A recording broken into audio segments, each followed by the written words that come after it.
తెలంగాణ ముఖ్యమంత్రి రేవంత్ రెడ్డికి గత కొద్ది రోజుల నుండి కూడా ఒక ప్రశ్న వెంటాడుతా ఉంది.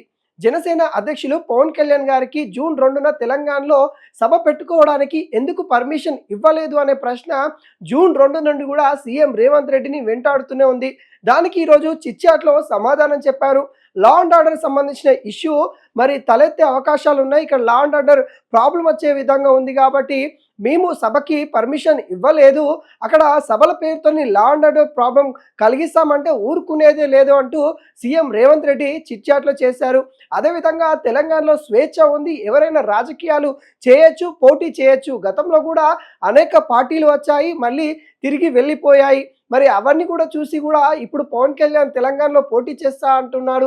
అయితే పవన్ కళ్యాణ్ ఖచ్చితంగా తెలంగాణలో పోటీ చేయొచ్చు, దానికి మా దగ్గర ఎటువంటి అభ్యర్థాలు లేవంటూ సీఎం రేవంత్ రెడ్డి వ్యాఖ్యలు చేశారు. అదేవిధంగా ఆంధ్రప్రదేశ్లో జగన్మోహన్ రెడ్డికి ఎందుకు సభలు పెట్టుకోవడానికి పర్మిషన్ ఇవ్వట్లేదు అంటూ ప్రశ్నించారు.